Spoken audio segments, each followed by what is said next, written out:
তিলকার রুসুল ফাদ্দালনা বাদাহুম আলা বাদ মিনহুম মান কাল্লামাল্লাহু ওয়া রাফা বাদাহুম দারাজাত। আল্লাহ রাব্বুল আলামিন বলতেছেন, আমি রসুলদের ভিতরে একজনের উপরে আর একজনের মর্যাদা দিয়েছি। রসুলদের ভিতরে একজনের উপরে আর একজনের মর্যাদা দিয়েছি। যেমন সর্বশ্রেষ্ঠ রসুল হলেন কে? মুহাম্মদ রাসূলুল্লাহ সাল্লাল্লাহু আলাইহি ওয়াসাল্লাম। তবে আল্লাহ রাব্বুল আলামিন এক রসুলের উপর আর এক রসুলের মর্যাদা দিয়েছেন। তবে কোনো ক্ষেত্রে আমরা আমাদের রসুলের শ্রেষ্ঠত্ব বর্ণনা করতে গিয়ে অন্য কোনো রসুলের মর্যাদাকে খাটো করা যাবে না, কারণ সবাই আল্লাহ মনোনীত পয়গম্বর, আল্লাহ মনোনীত পয়গম্বর। মিনহুম মান কাল্লামাল্লাহু ওয়া রাফা বাদাহুম দারাজাত। এই সমস্ত রসুলদের ভিতরে কেউ কেউ আল্লাহর সঙ্গে কথা বলেছেন। যেমন মুসা আলাইহিস সালাতু ওয়াস সালাম তুর পাহাড়ে কি আল্লাহর সঙ্গে কথা বলেছেন। ওয়া আতাইনা ঈসা ইবনে মারইয়ামাল বাইয়িনাতি ওয়া আইয়াদনাহু বিরূহিল কুদুস। একই রকমভাবে আমি রব্বুল আলামিন ঈসা ইবনে মারিয়ামকে আমি রব্বুল আলামিন নিদর্শন দিয়েছি। জিবরিলের মাধ্যমে তার হাতকে আমি শক্তিশালী করেছি। ঈসা আলাইহিস সালামের অনেক মুজিজা আছে যেগুলো আমরা সামনে পাবো। তিনি অন্ধকে দৃষ্টি ফেরাই দিতে পারতেন, আল্লাহর নির্দেশে মৃতকে জীবিত করতে পারতেন। সুবহানাল্লাহ, সুবহানাল্লাহ। এরপর আল্লাহ বলতেছেন, ওয়ালাউ শাআল্লাহু মাক্তাতালাল্লাযীনা মিন বাদিহিম মিন বাদি মা জাআতুহুমুল বাইয়িনাত ওয়ালাকিন ইখতালাফু। আল্লাহ রাব্বুল আলামিন যদি ইচ্ছা করতেন, যেহেতু আল্লাহ রসুল পাঠিয়েছেন, যেহেতু আল্লাহ রাব্বুল আলামিন নবী পাঠিয়েছেন, সেহেতু আল্লাহ রাব্বুল আলামিন ইচ্ছা করলে সব মানুষ একই রকম হয়ে যেতে পারত। আল্লাহ রাব্বুল আলামিন ইচ্ছা করলে সব মানুষ ঈমানদার হয়ে যেতে পারত, সব মানুষ কী হয়ে যেতে পারত? ঈমানদার হতে পারত। কিন্তু আল্লাহ রাব্বুল আলামিন যেটা চেয়েছেন সেটা হলো, আল্লাহ মানুষদেরকে পৃথিবীতে পাঠিয়েছেন, নবী এবং রাসূলদেরকে পাঠিয়েছেন, কিতাব পাঠিয়েছেন, এবং মানুষদেরকে আল্লাহ রাব্বুল আলামিন পূর্ণ স্বাধীনতা দিয়েছেন।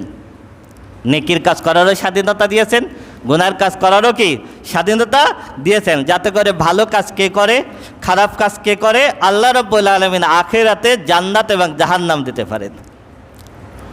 তা যদি না করতেন, আল্লাহ ইচ্ছা করলে সবাই কী হয়ে যেতে পারতো? ঈমানদার হতে পারতো। কিন্তু এই পৃথিবীতে একটা পরীক্ষার জায়গা, তাই না? পৃথিবী আল্লাহ রাব্বুল আলামিন স্বাধীনতা দিয়েছেন। আল্লাহ বলতেছেন, এই স্বাধীনতা দেওয়ার পর ওয়ালাকিন ইখতালাফু, তারা নিজেরা বিভিন্ন মতবাদের ভিতরে ঢুকে গেল। কেউ বিভিন্ন ধর্ম গ্রহণ করতে লাগলো, কেউ যার যার মতো করে সে মত গ্রহণ করতে লাগলো। ফামিনহুম মান আমানা ওয়া মিনহুম মান কাফার। সুতরাং তাদের ভিতর থেকে অনেকে ঈমানদার হয়ে গেল আর অনেকে কাফের হয়ে গেল। অনেকে কী হয়ে গেল? কাফের হয়ে গেল। ওয়ালাউ শাআল্লাহু মাক্তাতালু। আল্লাহ রাব্বুল আলামিন যদি ইচ্ছা করতেন তাহলে তারা বিভিন্ন দলে বিভক্ত হতো না। ওয়ালাকিন্নাল্লাহা ইয়াফআলু মা ইউরিদ। কিন্তু আল্লাহ রাব্বুল আলামিন যেটাই ইচ্ছা পোষণ করেন সেটাই সংগঠিত হয়। আল্লাহ যেটা চান সেটাই হয়। ইয়া আইয়ুহাল্লাযীনা আমানু আনফিকু মিম্মা রাযাকনাকুম।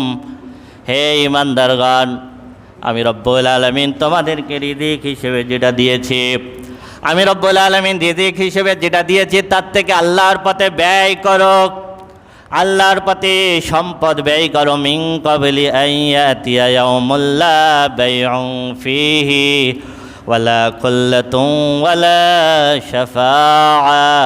সেই দিন আসার পূর্বে, যেই দিন কোনো কিনা বেচা হবে না, যেই দিন কোনো চুক্তি হবে না, যেই দিন কোনো সুপারিশ গ্রহণ করা হবে না, যেই দিন কোনো কেনা বেচা হবে না, এই সম্পদ সেই দিন থাকলে কোনো কাজে আসবে না। এই সম্পদ দিয়ে জাহান্নাম থেকে মুক্তি পাওয়া যাবে না।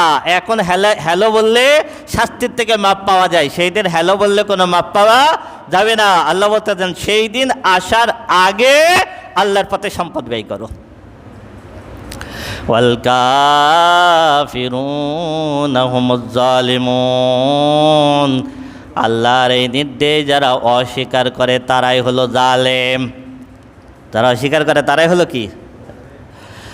আল্লাহু লা ইলাহা ইল্লা হুয়াল হাইয়ুল কাইয়্যুম। আয়াতুল কুরসি, আয়াতুল কুরসি পবিত্র কোরআনের একক আয়াত হিসেবে সবথেকে মর্যাদাপূর্ণ আয়াত হলো আয়াতুল কুরসি। পবিত্র কোরআনের একক আয়াত হিসেবে সবথেকে মর্যাদাপূর্ণ আয়াত কোনটা? আয়াতুল কুরসি। আয়াতুল কুরসি যে কোনো বিপদে আপনি পাঠ করবেন, আল্লাহ রাব্বুল আলামিন বিপদ সরাই দেবে। রাতে ঘুমানোর আগে আপনি আয়াতুল কুরসি পড়বেন, আপনার সব কিছু নিরাপদে থাকবে, সব কিছু নিরাপদে থাকবে। আল্লাহ রসুল বলেছেন, যেই ব্যক্তি 5 ওয়াক্ত সালাতের পরে আয়াতুল কুরসি তেলাওয়াত করে, ওই ব্যক্তি আর জান্নাতের ভিতরে মৃত্যু ছাড়া কোনো বাধা থাকে না। সুবহানাল্লাহ। 5 ওয়াক্ত নামাজের পরে যে আয়াতুল কুরসি পড়ে, তার আর জান্নাতের মাঝখানে বাধা হলো শুধু মৃত্যু। মৃত্যু হলেই জান্নাত, মৃত্যু হলেই কি? এই আয়াতুল কুরসির ভিতরে আল্লাহ রাব্বুল আলামিন প্রথমে শুধু আল্লাহর নাম বলেছেন, এরপরে বাকি যা বলেছেন সব আল্লাহর গুণাগুণ। বাকিটা কি? সব আল্লাহ। কোরআনের ভিতর দেখবেন যতগুলো আয়াতে, হাদিসে যতগুলো আয়াতের সবথেকে বেশি ফজিলত বর্ণনা করা হয়েছে, এই আয়াতগুলোতে আল্লাহর গুণাগুণ বর্ণনা করা। কি বললাম? যে আয়াতগুলোতে আল্লাহর গুণাগুণ বর্ণনা করা হয়েছে, এই আয়াতগুলোতেই হাদিসে সবচেয়ে বেশি ফজিলত বর্ণনা করা হয়েছে। আল্লাহু লা ইলাহা ইল্লাহু, আল্লাহ হলেন তিনি যিনি ছাড়া আর কোনো ইলাহ নেই, মাবুদ নেই। মাবুদকে, উপাস্যকে, ইবাদত হবে একমাত্র, আর কারোর হবে না। সমস্ত নবীদের এই একটাই দাওয়াত ছিল, আনিবুদুল্লাহ ওয়াজিতানিবুত তাগুত, আল্লাহর দাসত্ব করো, সব তাগুতকে ছেড়ে দাও, সব তাগুতকে ছেড়ে দাও। সব নবীর এইটাই ছিল দাওয়াত, লা ইলাহা ইল্লাল্লাহ, আল্লাহ ছাড়া কোনো উপাস্য নাই। আল হাইয়ুল কাইয়ুম, হাইয়ুন মানে হলো যার মৃত্যু নাই। হাইয়ুন মানে কি? যার, দেখেন আল্লাহ বাদে সবার মৃত্যু আছে। এবার আপনি বলবেন অমুক হলেন খোদা, অমুক হলেন ঈশ্বর, তার যদি মৃত্যু হয় তাহলে সে ঈশ্বর না। রবকে, যার মৃত্যু নাই। রবকে, যার মৃত্যু নাই। আল কাইয়ুম মানে হলো সব কিছু যিনি নিয়ন্ত্রণ করেন।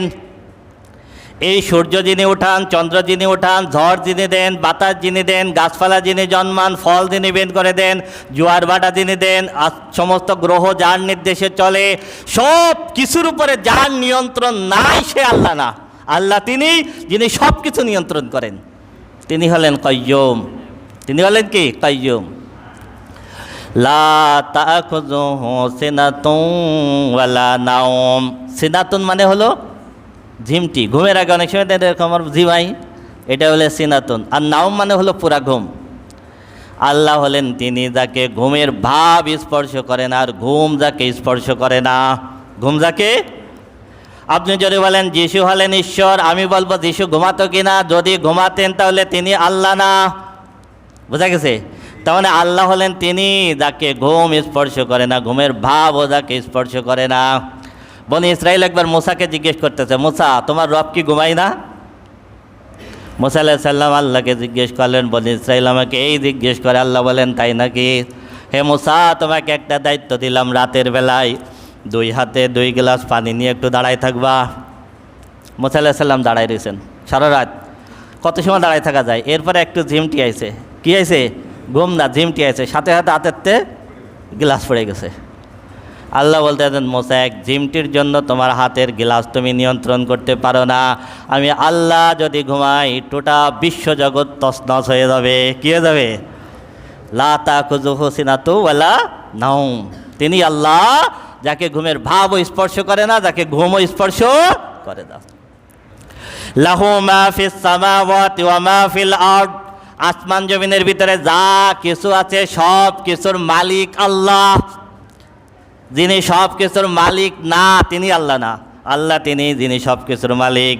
মান যাল্লাযী ইয়াশফাউ ইনদাহু ইল্লা বিইযনি, এমন কে আছে আল্লাহর অনুমতি ছাড়া আল্লাহর দরবারে সুপারিশ করবে?